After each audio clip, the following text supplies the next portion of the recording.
tema kita. Jadi kali ini kita mau jelasin ruang lingkup sejarah. Bener banget. Nah sebelum itu kita mau perkenalan diri dulu. Perkenalkan, nama aku Almir Rizaki. Nama aku Farhasa Sabila yang biasa dipanggil Salsa. Nama aku Fitrani Aziza. Nama aku Alisa Delia Purnama. Oke teman-teman, kita langsung aja masuk ke materinya ya teman-teman. Benar. Nah, hari ini kita bakal ngobrol singkat tentang ruang lingkup sejarah nih. Tapi gaya kita anak sekolah banget, santai, jelas, dan gampang dicerna. Lanjut kita langsung ke materinya ya teman-teman. Oke, di materi kali ini kita bakal ngebahas 4 sudut pandang sejarah. Yang pertama ada sejarah sebagai peristiwa, sejarah sebagai kisah, sejarah sebagai ilmu, dan sejarah sebagai seni. Langsung banget kita menuju ke Fitri. Nah, yang pertama itu sejarah sebagai peristiwa.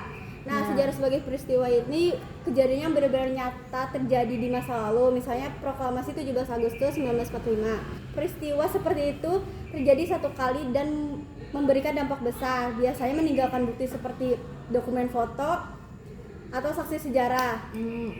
Ya, terus intinya fokusnya itu pada kejadian asli, bukan pada cerita tentang kejadian itu teman-teman. Gitu. Nah sekarang lanjut sejarah sebagai kisah. Oke, sejarah sebagai kisah itu cerita yang disusun dari peristiwa yang tadi. Bisa berasal dari buku sejarah, bisa dari catatan, bisa dari tulisan, dan juga menjelaskan alur kejadian secara runtut. Ya kan? Iya betul banget. Dengan kisah, fakta sejarah jadi lebih mudah dipahami nih karena disampaikan layaknya cerita.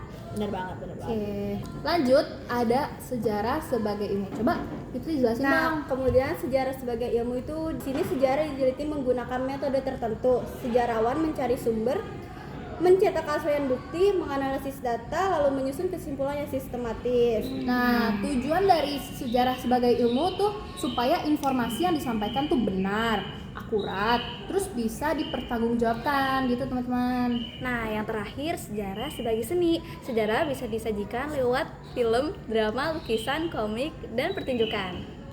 Ya, dengan cara ini juga membuat sejarah terasa lebih hidup dan menarik untuk diikuti. Bener gak sih? Bener gak sih? Betul banget kata Siapa yang Lisa. suka sejarah di sini? Asik. Pasti lewat film gak sih? Ya kan? Cocok banget itu.